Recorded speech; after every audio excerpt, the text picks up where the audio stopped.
Bueno, el primer desafío para gobernar este país es lograr la paz, el consenso en favor de la paz, ¿no?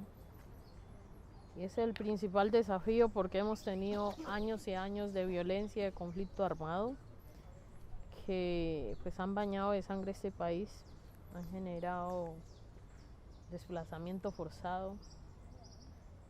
La guerra sostenida ha generado más de 9 millones de víctimas, ¿no?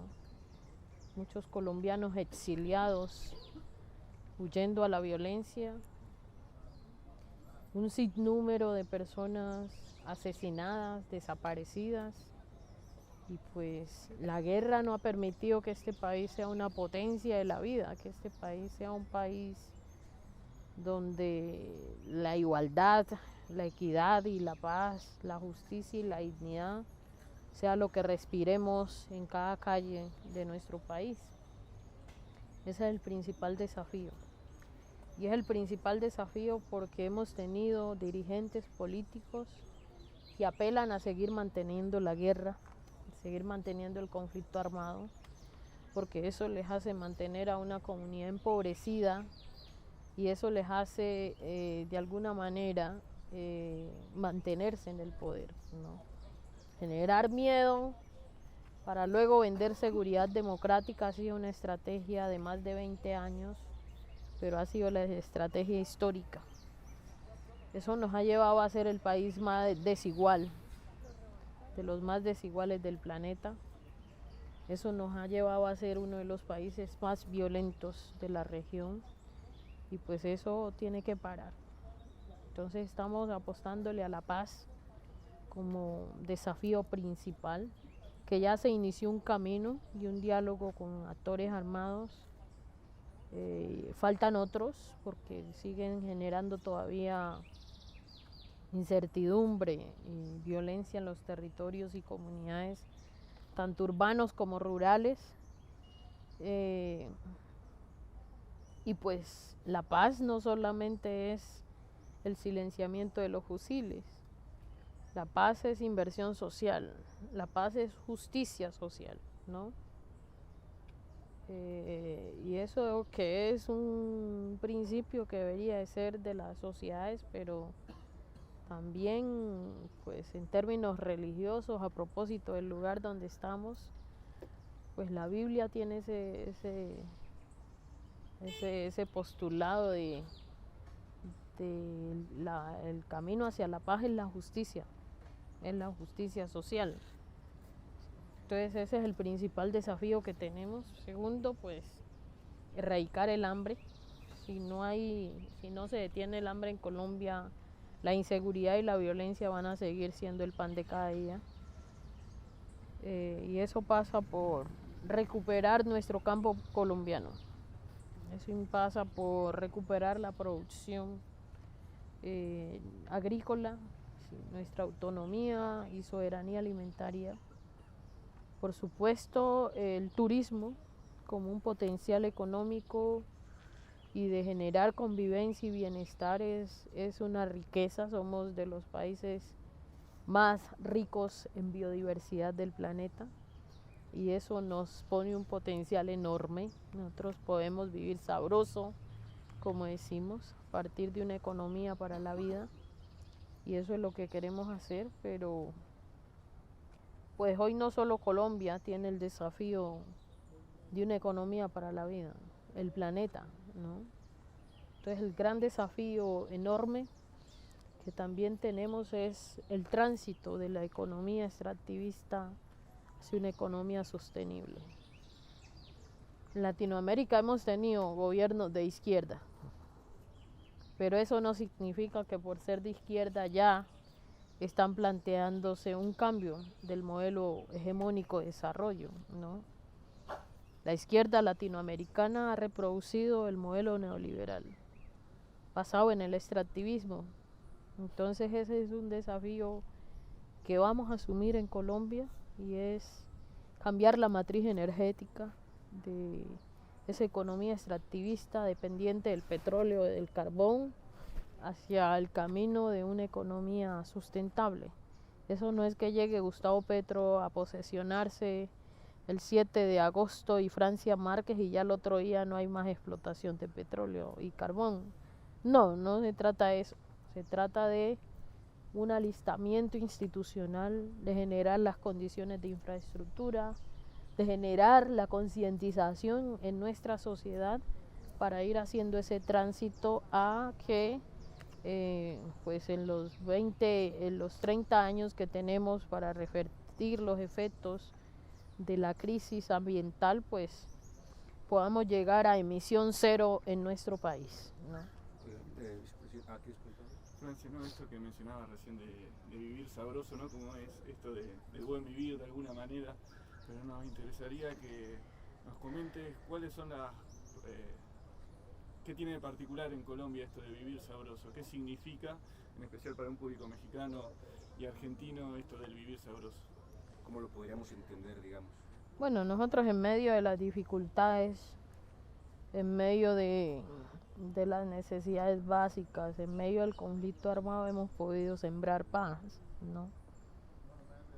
Cuando las mujeres del Pacífico colombiano escuchan las bombas y empiezan a tocar la marimba, el guanzá y empiezan a cantar, ¿sí? Para silenciar a partir de la música tradicional de la gente afrodescendiente del Pacífico, silenciar los sonidos de los fusiles, ahí hay posibilidades de una vida digna, ¿sí? Vivir sabroso significa para Colombia recuperar los valores sobre la vida que han sido tan fracturados por la política de muerte y por el modelo económico. Eso significa vivir sin miedo, ¿sí? Que podamos vivir en alegría, que podamos vivir con derechos, que podamos vivir en dignidad.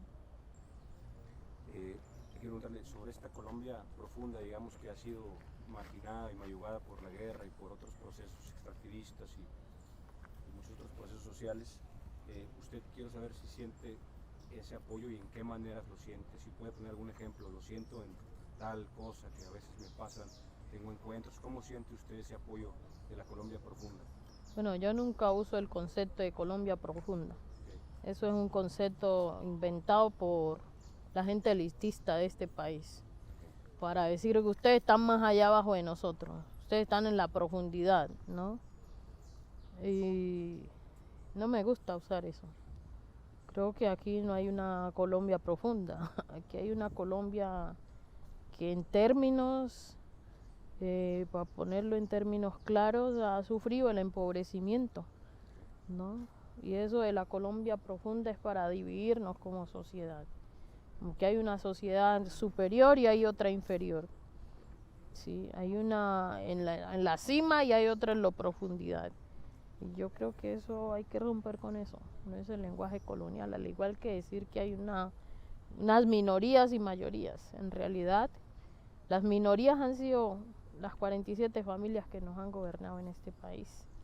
Las mayorías son la gente oprimida, excluida y marginada de Colombia. ¿Sí? Que si nos juntamos, que han mantenido ese lenguaje de minorías para decir que somos incapaces, de definir nuestro propio destino, y por eso ni creo en el concepto de minorías ni tampoco en Colombia profunda. Así que lo que vamos a hacer es construir desde la raíz, ¿no?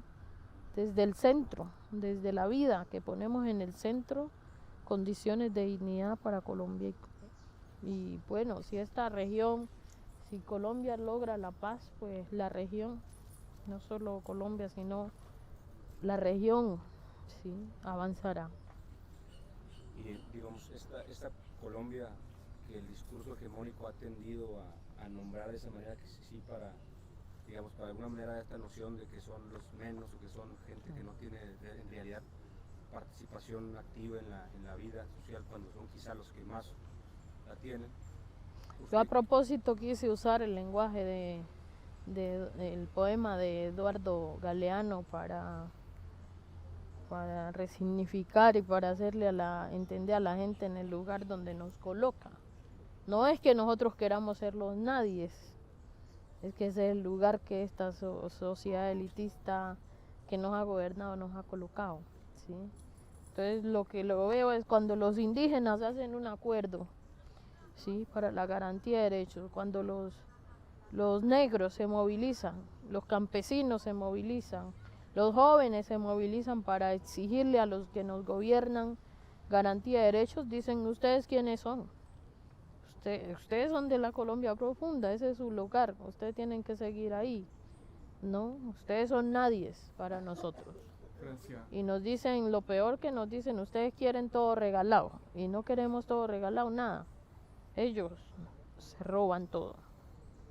50 billones de pesos se pierden cada año en este país, mientras la gente no tiene conectividad, mientras no hay agua potable, mientras no hay acceso a un empleo digno, mientras no hay acceso a educación para la juventud.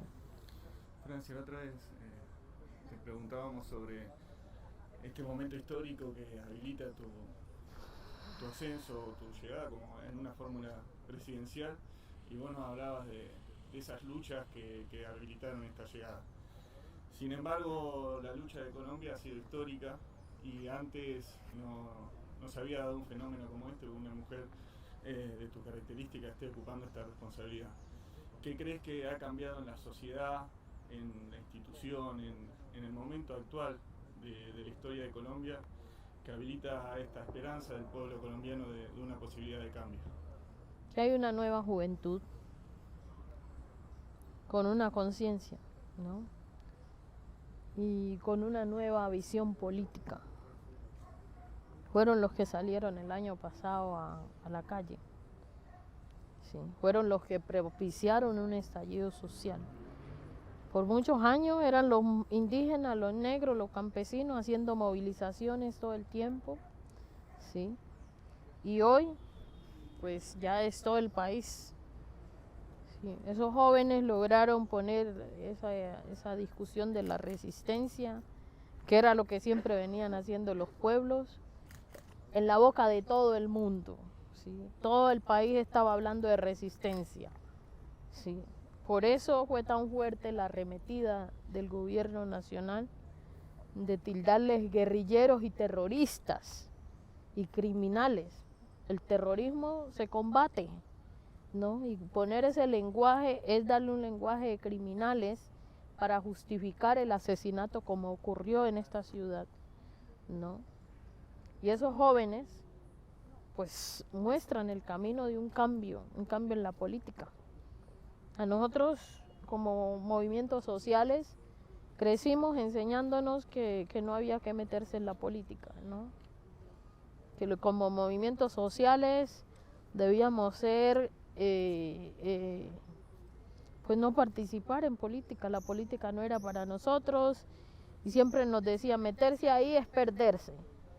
Hoy al contrario, esa narrativa ha cambiado, ¿sí?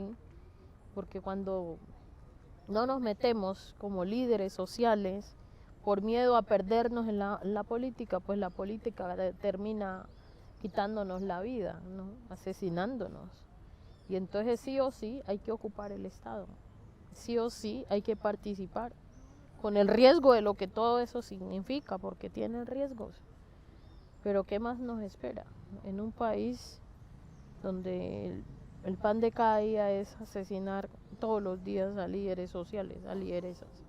Entonces no nos queda más que decir, bueno, nos toca ocupar el Estado, y por supuesto ha sido una lucha continuada. No es que porque los jóvenes se pusieron en primera línea hoy, entonces ya apareció la iluminación para un camino de cambio de gobierno. No, esto es un proceso. Yo estoy aquí porque ha sido un proceso histórico. Mi pueblo históricamente ha luchado por sus derechos. Luchó contra la esclavitud, luchó para la independencia y sigue luchando por la dignidad de nuestra gente, de nuestro pueblo. Eso le quería preguntar por último. Hay esta frase, hasta la dignidad se acostumbre. Alguna vez escuché, creo que el zapatismo, o sí del zapatismo, escuché mucho esa frase en algún punto. ¿Qué podría decirnos de esa frase en Colombia y cómo se va a hacer costumbre de la dignidad? Bueno, yo escuché en mi casa, sí, a mi abuela que no sabía leer y escribir, que la dignidad no tiene precio, ¿no? Y la dignidad es lo único que nos ha quedado a nosotros en este país. Después de tanto sufrimiento y de tantas tristezas y dolores, lo único que nos ha quedado es la dignidad. Así que nos paramos desde ahí para hacer que todo el mundo viva con dignidad, para hacer que todo el mundo tenga derechos. Y eso se lo aprendí a mi abuela, ¿no?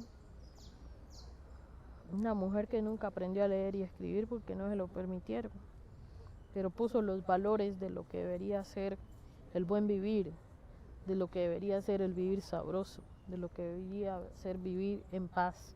Dignidad es poder andar sin miedo, dignidad es poder meterse los 3 golpes al día, dignidad es poder tener un empleo digno, dignidad es poder tener oportunidades, dignidad es poder lograr, ¿sí?, que lo que se escucha en los campos de este país sean los instrumentos musicales, de la cultura, del arte, ¿sí?, de la memoria ancestral de lo que hemos sido en resistencia. Dignidad es que los niños y niñas tengan espacios libres, ¿sí?, y que no se les reclute por actores armados y que luego el Estado los asesine. Dignidad es que esos niños tengan oportunidades para ir a hacer sus estudios, que puedan estudiar lo que les dé la gana y que el Estado está ahí para protegerles, no para violentarles, para asesinarles como ha pasado en nuestro país.